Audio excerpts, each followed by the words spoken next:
Friends, another hour passed. It's 3 o'clock on the 21st of June.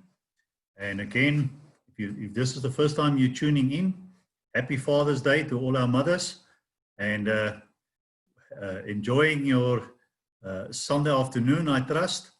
And we've had some fantastic sessions so far, and we're in for another fantastic session with Mpuseng Tlhabane on what I lost a plot there again. Just there's a challenge or opportunity, stronger at the end, COVID-19. And I think it's a relevant topic on all of our minds.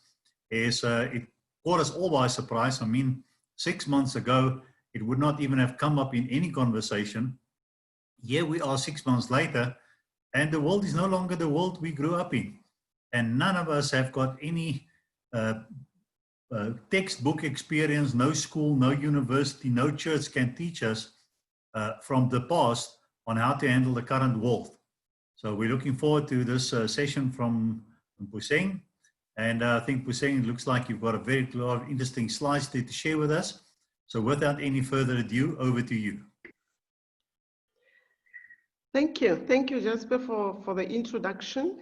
And I am going to get straight into who I am. Mpuseng Tlhabane. I'm a certified coach, an NLP practitioner, PDA coach, and a speaker.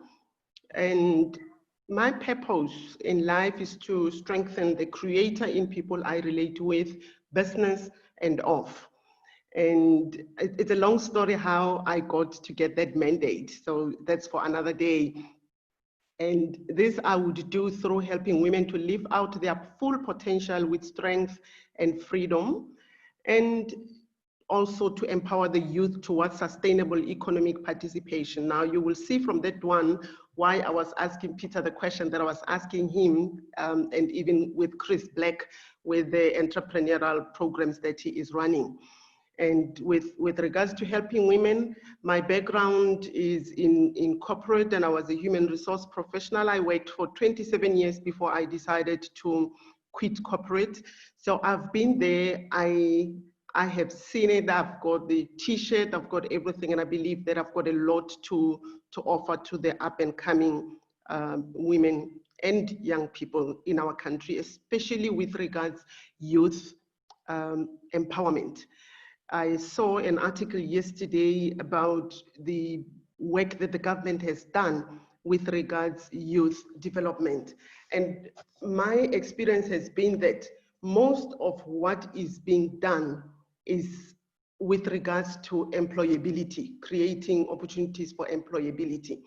And I'm very excited because since hearing Chris on the gig webinar about a week ago, I know that there are organizations out there that are dealing with issues in a different way, and I'm looking to partnering with them as having some strategic partnerships in that regard. As a believer, we look at what happened in the Garden of Eden, that God called Adam to do the work of a gardener and being a branding agent. He had to name the animals, he had to name everything. And that was branding that we would look at as secular today.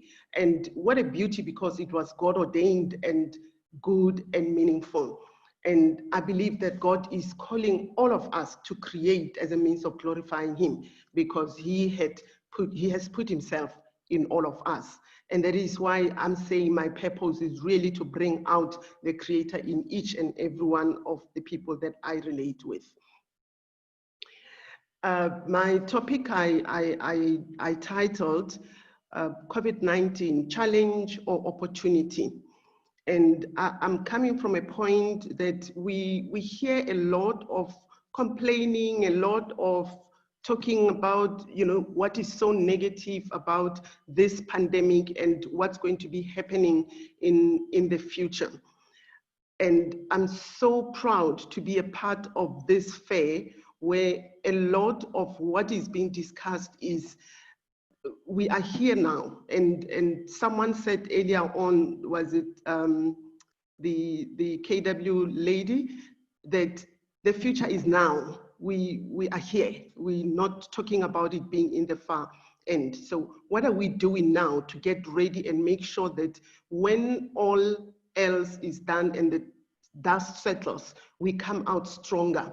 We are stronger at the end than when we started, than where we are right now. And what are we doing to prepare ourselves and to prepare those that need to be prepared? And this definition from Cambridge really resonated with me, that it's a situation of being faced with something that needs great mental or physical effort in order to be done successfully and therefore test a person's ability. And I believe that for us to get to be stronger at the end, for us to be able to come out looking forward to the future with having goals that we know that we can achieve, we really are finding it as a challenge, but we need a lot of exercises with regards our mental abilities, with regards our physical abilities. And there's a lady who was talking about nutrition being the new insurance, that we need to be dealing with those things to make sure that our bodies are also ready to tackle the challenges that are coming. And opportunity, I saw from the Free Dictionary that it is a favorable or advantageous circumstance or combination of circumstances. And with regards to the whole world, because this COVID-19 challenge or opportunity is facing the whole world, it's not just South Africa. So how do we look at it from a favorable and advantageous perspective? And I liked this quote that Eleanor Roosevelt says, if you prepare yourself, you will be able to grasp opportunities with broader experience when it appears. Now, looking at the opportunities that exist, we could plug into what already exists. There's many of us in this fair that are already doing some of the work that when I'm doing my research, I could find that I don't need to be doing it again because someone else is already doing it. So how do we collaborate with one another to make sure that we can utilize the resources effectively? And some of us could be saying, I failed before, or someone else failed in this area. And I'm saying, so if I failed before, so what? Was that the end? Have I been able to learn something from what I have failed, or whoever that I am using as an example, as a benchmark?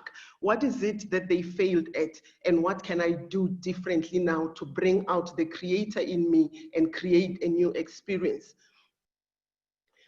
There's an opportunity to explore, start something new, or even collaborate. And you know, I would still say, even with looking at exploring, starting something new, or even collaborating, I would still say I see it as a mix. It's not one or the other. They still need to be going together, that we do not lose out on resources and find that Trevor is doing something that I'm wanting to be doing, and therefore we are spending resources in one thing, but different resources when we could actually be collaborating. I like the story of Richard Branson and how Virgin Airlines started. And I'm still using this, even though I know that there's been challenges with the airlines now, because when I read the book of how, on where he was sharing how it started, he had gone out to look for property in an island together with his partner. And they looked and looked, and because he knew exactly what he was looking for, they were not finding what he was looking for, and the estate agent just got angry and dumped them on the airport, leaving them there without, actually on the island, and because they were using a helicopter, and they had to find their way back.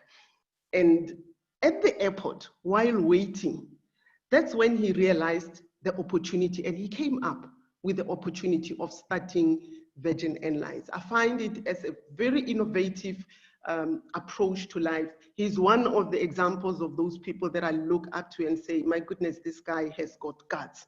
When he sees something, he goes for it and he makes it happen. Now, that doesn't just come. It comes with resilience, mental, physical, connections. It comes with a lot that needs to be done. And I'm going to be sharing strategies that I use in my practice. And as I mentioned, I'm a coach. Strategies that I use in my sessions, especially when I'm dealing with group sessions. And this were inspired a lot by a young man who wrote a book, From Failure to Success, Martin Meadows. Now, the strategies are: number one, develop or identify a passion or your curiosity. What is it that makes you curious? And when you want to do it, you really cannot stop. Identify it. If you don't know it yet, develop it and get to be, for it to be a passion, because once it gets to be a passion, it is something that you will want to wake up every morning to go and do. The second strategy is anything in life, approach as an experiment. We have been schooled to look at not being able to succeed at what we are doing as a failure. We have been schooled to think failure is a bad thing. And as a result, we end up not even trying, because what if it fails? And as I've said earlier on, so what? Because if I have failed, it is not me as a person that is a failure.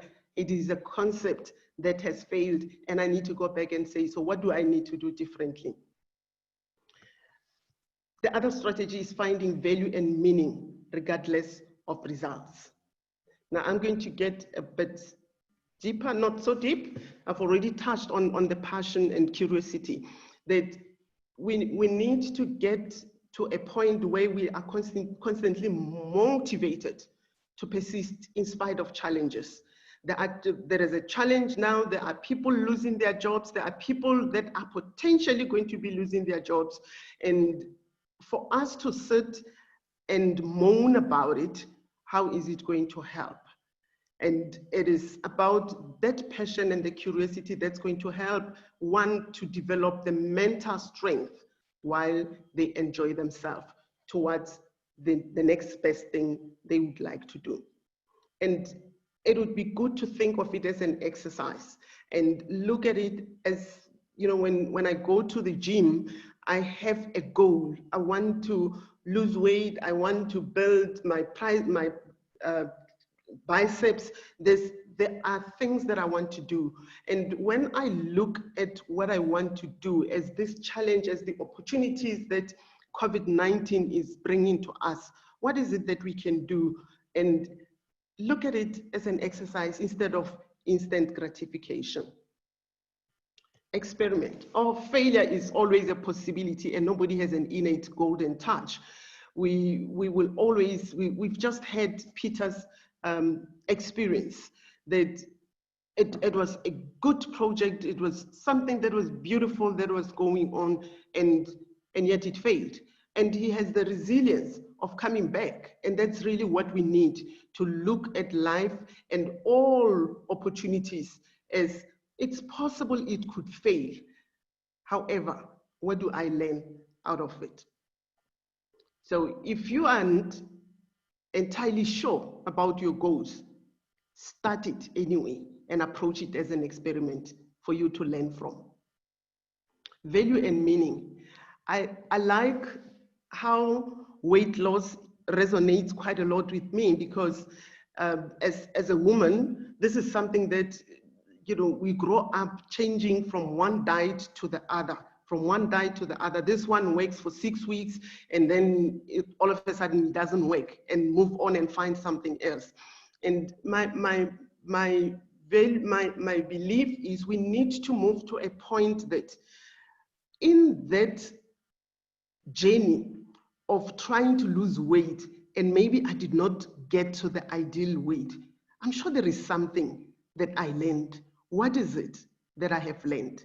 What has been the value that I got out of that experience? Relationships is another area, toxic relationships. And toxic relationships can be relationships at work with people that you work with, people that you report to. It could be relationships at home, with parents, with children, with spouses. It also could be a relationship with me. The challenge is when I am going through those challenges, those toxic relationships, what am I learning? Even if it means that I could end up firing my boss because I see that it's not working. Even if it could mean that I end up divorcing my spouse because I can see that it is not working. There is something that I learned in the process, because I would have given a lot of hard work trying to make things work. And when they don't work, ultimately, I need to be able to say, wow, it didn't work.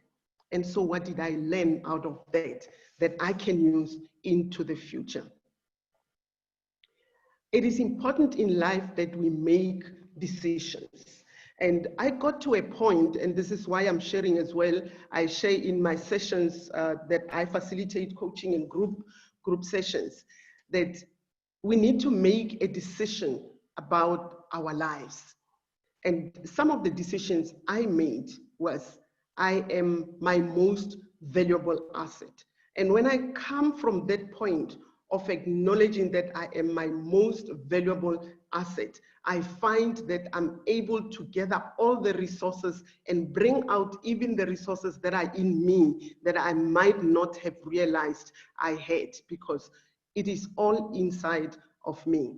And this is what makes it very exciting for me to be working with women, because you know, sadly, going through the time in our country where we have a lot of GBV, I heard this morning about a 17-year-old in the Cape Flats who was found naked and dead. And what's happening to us as human beings? I also decided what I achieve in life is based on the decisions I make. So it is important for me that I then go back and say, I see this is where I am.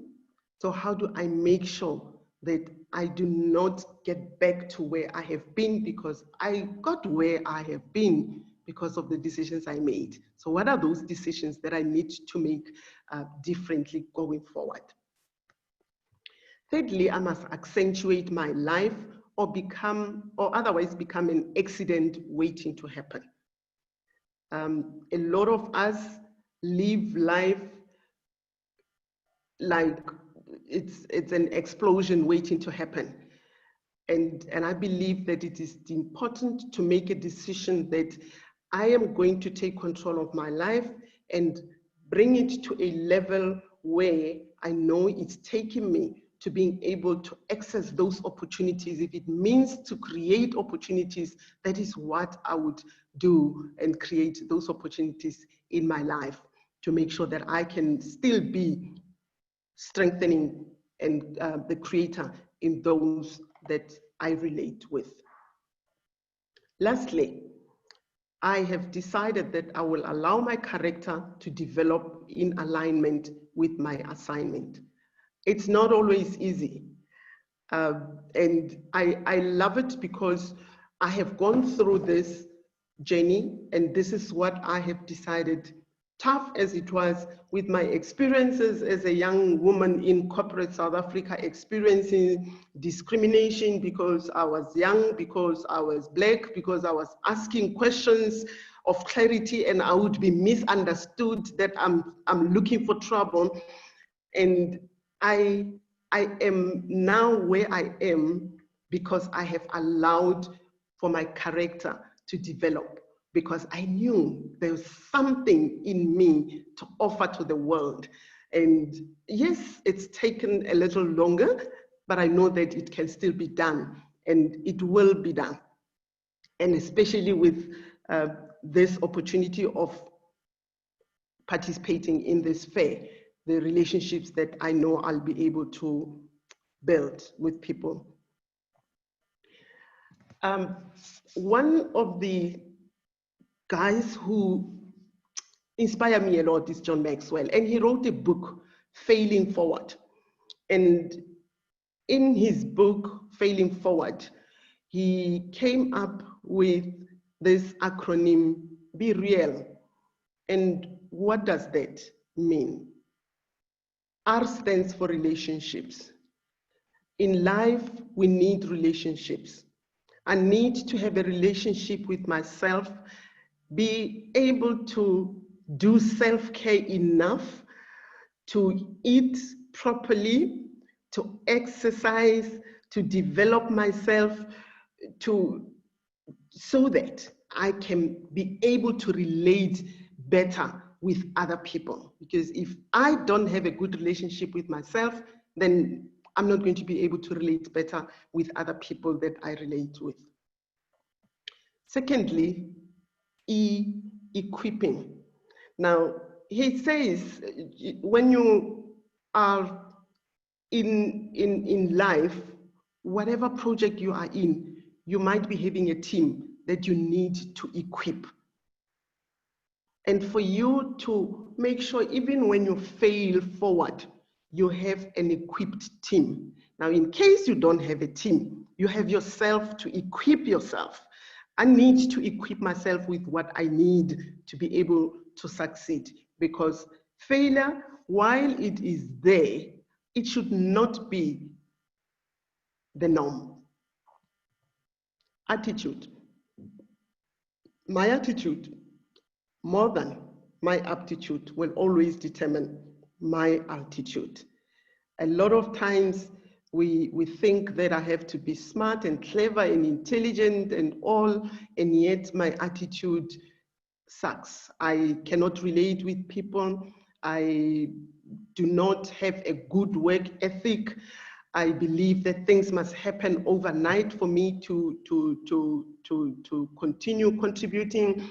I believe that the world owes me and I'm entitled to this, which is one of the challenges that I believe we need to be working on, especially when working with the youth.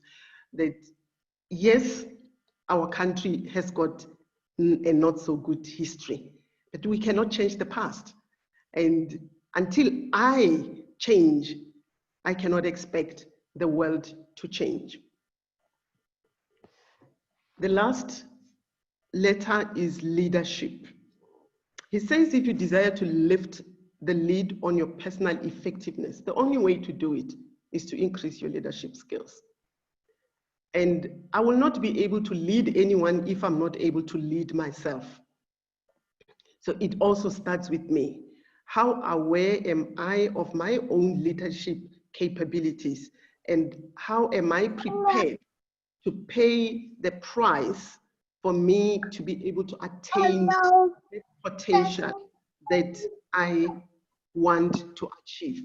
And this, as I mentioned right from the beginning, relates to the process that I will help the people that I will be working with, that we can share, facilitate conversations around how are we being real in life, facilitate conversations around what are the strategies if we are going to be looking at developing your own curiosity and passion. What does it mean for you and how are you going to do that? And how do we then map that with the needs of the country, because we are not operating alone, we are not operating in a silo. We need to understand that we are here to make a contribution to the broader community. Now, I'm sharing here a cartoon that I love. If you write your autobiography when you are old, you can see where you have been. If you write it when you are young, you can see where you are going. So if we can start younger and help to shape the lives, then we need to be able to get where we're going. We have the likes of Trevor, the likes of Gavin, Jasper, and all the brains from the Four Ways Community Chamber, the talent that is in the room here, that we can leverage mentoring and saying the capacities that we talked about earlier, of proven capacities that the likes of Chris has. How do we get to transfer that in a more broader perspective?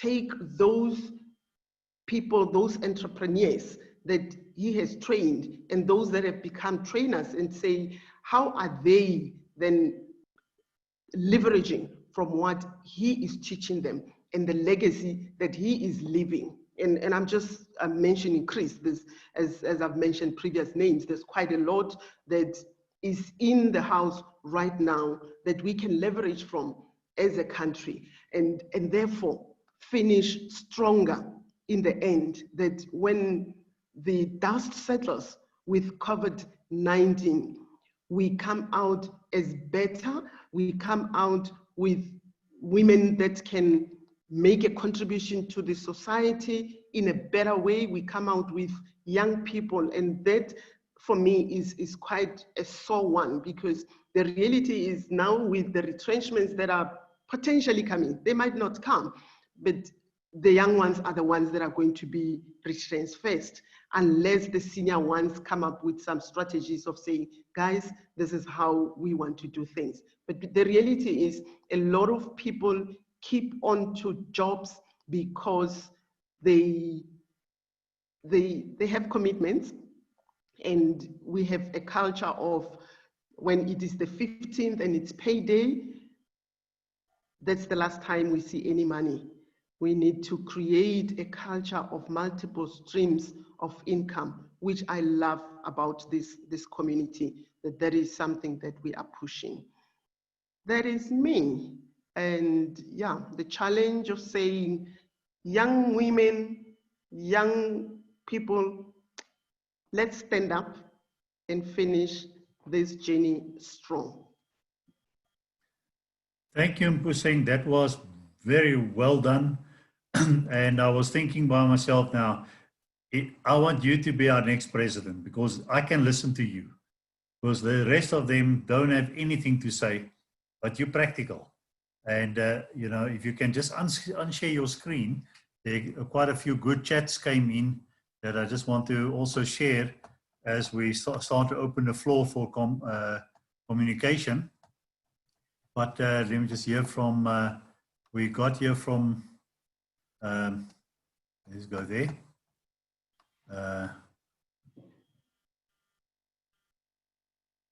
Mpuseng was touched by some of the stuff you said there about how we experience failure, and she just shared with when my first business failed, I didn't think I could recover. I judged myself. I felt humiliated. Glad I rose up and started again. So I agree, failure is not the end. Another comment was, that was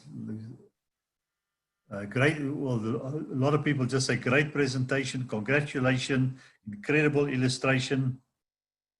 And that last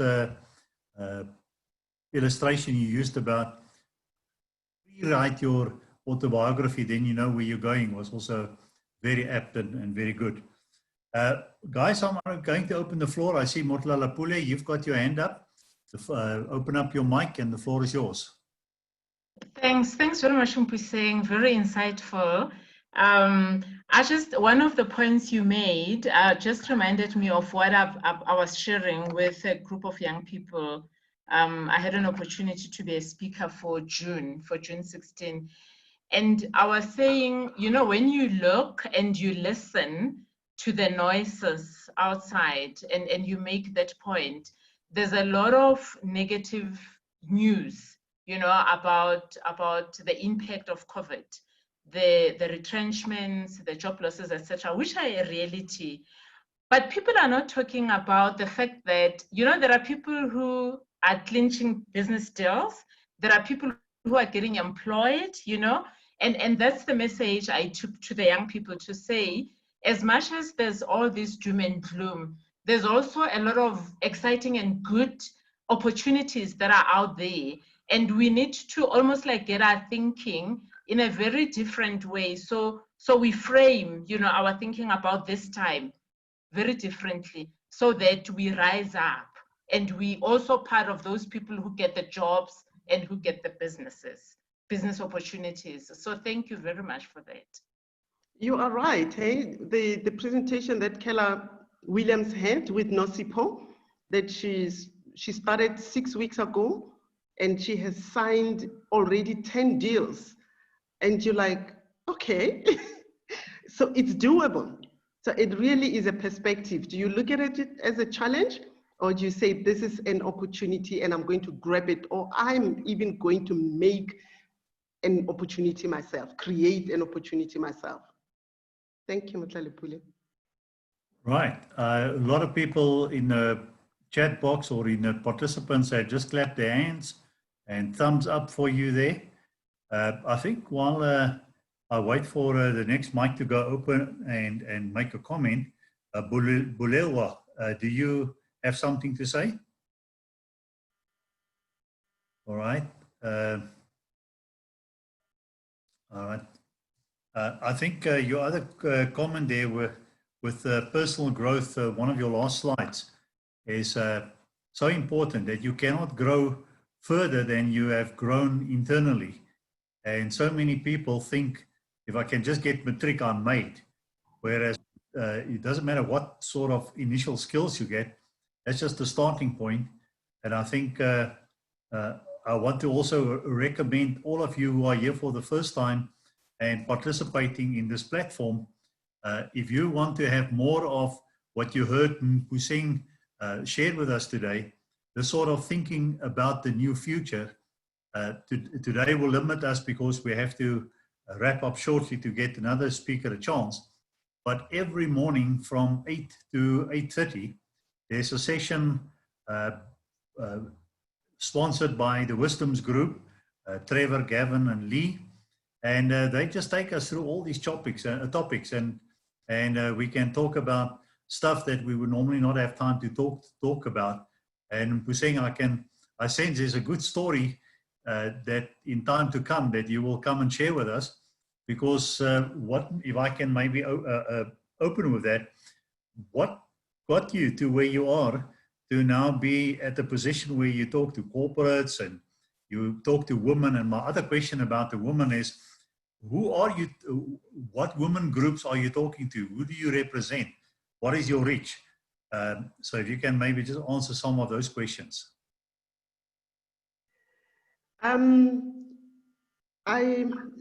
The reach that I'm working and I'm really focusing on, it's the ones that are in, from your 35 and up until about 50.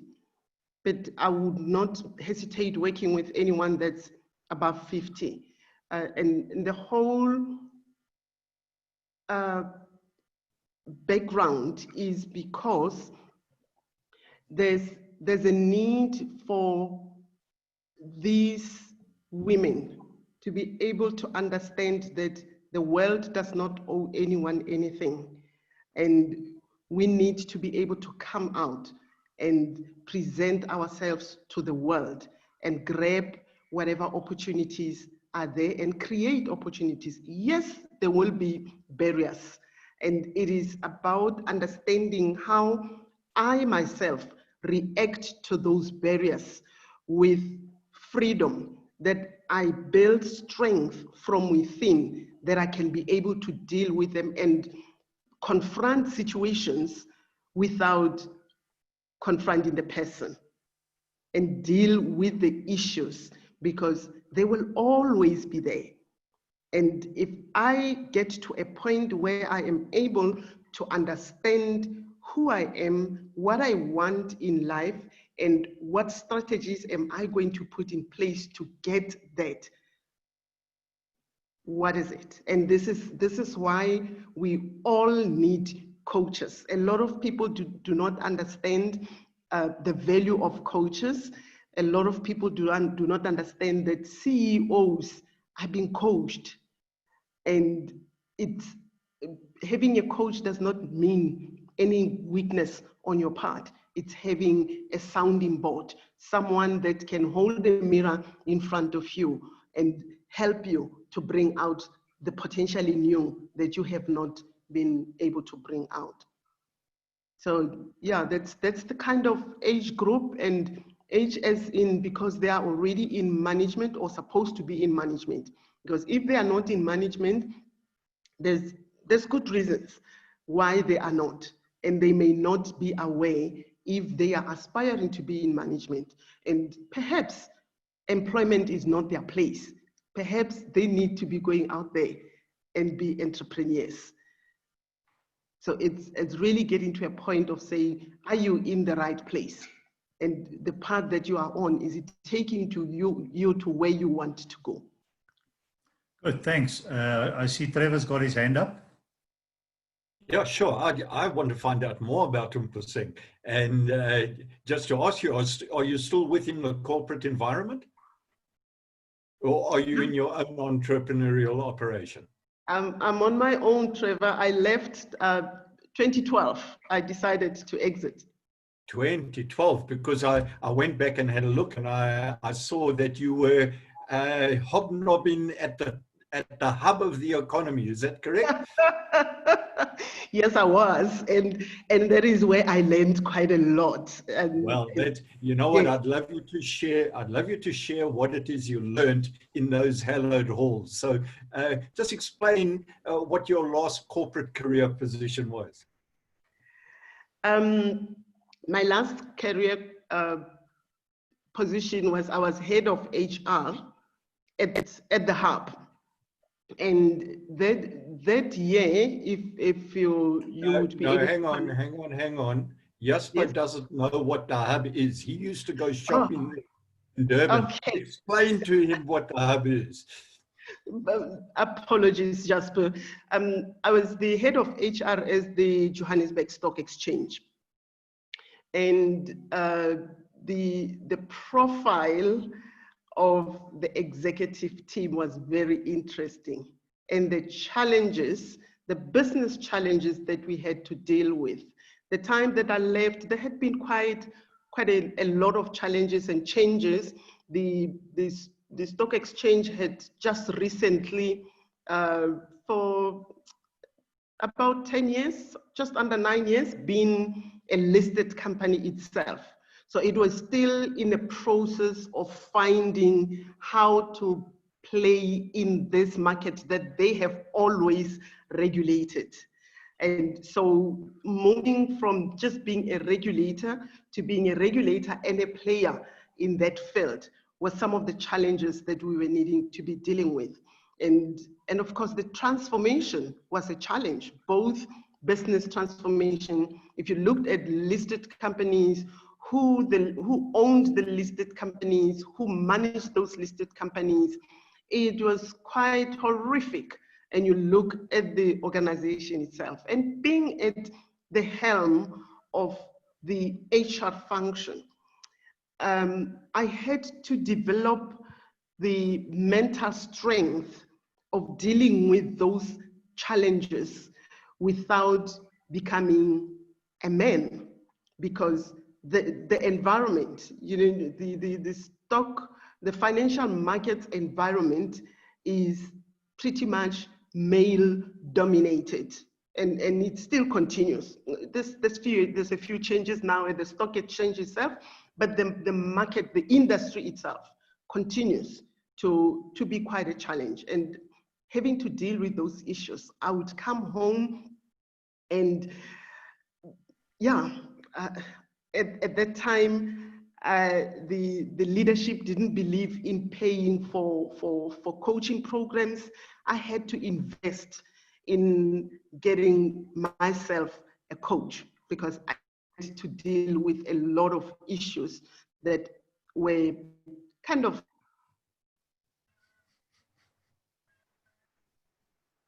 Sorry, did we lost you there? Maybe Mpuseng will bounce back, but I think it would be very interesting to follow through as Mpuseng gets back, and to follow through the learnings that she had within that executive position, and how she applies that now in her own entrepreneurial endeavors, and then what she finds exciting about this forum of people that she's met for the first time. I believe I'm meeting Mpuseng for the first time. Yes, but who introduced Mpuseng to us? That's a question I also want to ask. So, is she coming back? Do you know Mpuseng? Myself. So somehow I believe Mpuseng found us out because we were talking about virtual trade fair and the message was starting to spread out in the marketplace. There she comes back. There, and I'm going to go and get a little newspaper just to surprise Mpuseng at the same time. So you ask those questions of Mpuseng, okay? All right. I'm back. I'm back. We were held spellbound, and then you disappeared on us. So for the last 5 minutes, didn't dare speak to each other in case we interrupt something that you want to say for effect. So I think the question was to, you're working at the stock exchange and some of the lessons you've learned there. But I think my question was almost what then happened to trigger you from a very almost secure corporate career and then to feel, listen, I've had enough. I need to now branch out on my own. What happened in your life at that time, or what made you come to that realization that you've got a bigger purpose? For many years, I was wrestling with the idea of corporate, and all this coming from the comfort of those good packs, those good salaries, the golden hand on your, on people that are there. So it took me a long time to decide to exit. And what ultimately I realized was I had actually years ago placed an order that I don't want to work beyond 50. When I turn 50, I want to be retiring. And lo and behold, when I turned 50, that was the year that things started getting a bit murky. 2 years, I think 2010, that's when the previous CEO left and his predecessor took over. And I did not feel comfortable to deal with a change in leadership at that age, at that time. So personally, I started looking deeper to say, do I still want to be in employment? Do I still want to be in this place? And it was one morning, the 4th of September, I was using Gautrain to go to work. And it was the 4th of September, I was driving to the station and I had a voice. When you return, and I'm like, when I'm return from where? And because I parked my car at the station and then hopped onto the train. And I got to the station and I sat in the car and I said, so what is this when I return? And I had a time had come. I had always negotiated and say, no, not now, not now. And the very day when I took off from the station, because I also walked from Sandton Station to the offices, I was listening to a message by TD Jakes. And his message was about Ruth and Naomi. And he said, Naomi had to go back because it was time for her to go back to Bethlehem and stop staying in Moab. Now, I don't know what you are going through. You may be in Moab and need to get back to Bethlehem. And just those two instances in one day, I knew. And I didn't resign the same day.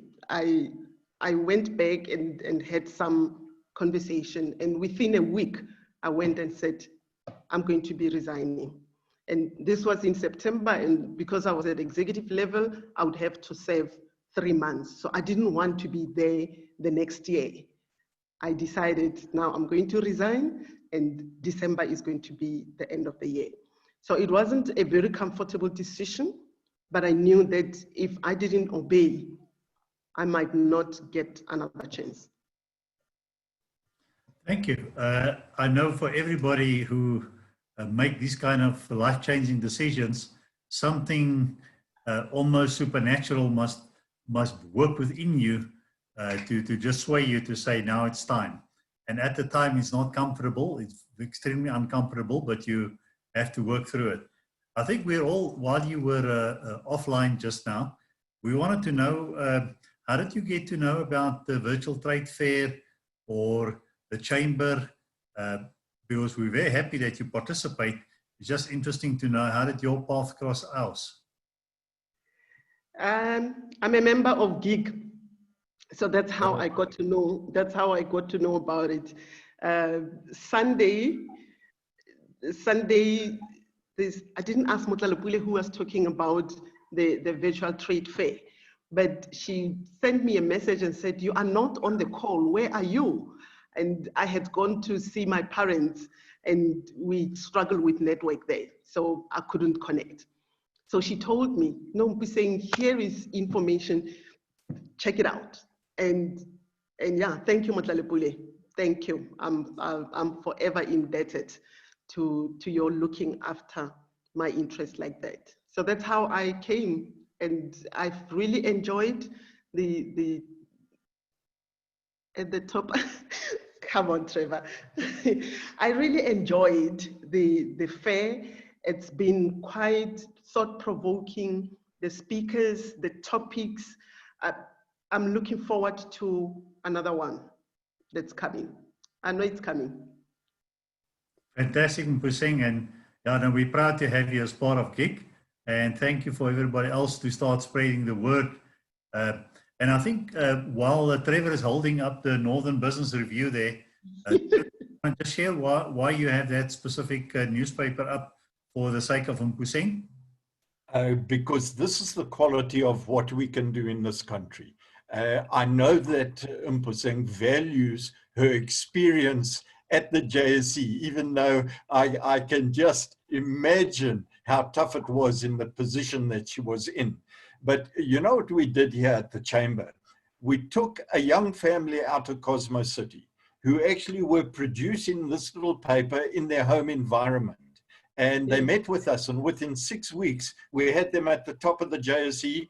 They were in the executive boardroom, and they were treated like royalty, and they were sharing their ideas for going forward. And wow. The next week, this was the front cover of their new paper that they had put together. And it was of them at the top of the JSE, and they told the story, one day we must get this to you. But what it demonstrated to this young family, and it's not a young family, it's a Dube family out of Cosmo City, all youngsters, and to the matriarch, it demonstrated that you could get to where they thought they could never ever get to. But within 6 weeks, they were able to get there. And I'm sure you recognize that that position that you were in, most South Africans think it's absolutely unattainable. But they actually need to be given the experience of how quickly they can actually get there if they change their mindset. And you used the correct word somewhere in your presentation, attitude. It's just a little switch of attitude, which is based on the correct inputs and knowledge and the font of information that is all around on this particular forum. So I'm excited to hear who you are and your experience, and how we can do a lot more of this connection of grassroots businesses, and show people that it's not a giant leap. The leap is to be made in your mind. Yep. And then from there, we've got all the experience to help people to do that. Do you agree? I agree totally, Trevor. I agree. Okay, and thank you. I think I just want to add a few more things that came up when she spoke.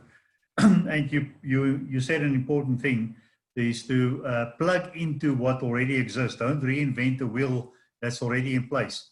And I think for me, having you on board from the gig environment into now the virtual trade fair platform, which is an initiative of the Chamber of Commerce, I want to encourage every person out there, whether you're small in business or big in business, plug into, check us out this coming Friday. Maybe Ivan, you're on the side there, you can just also put up the link for this coming Friday. When we have from 9:30 to 11:30 to 11 o'clock, we have a networking experience with people from the chamber. Then there's wisdoms in the morning. Now, normally on Sunday nights, we have a gig webinar, but tonight it's replaced with what we're doing today. But plug in somewhere, and then you'll be in the right networks to start seeing what is the next step. And I believe when the student is ready, the teacher appears. And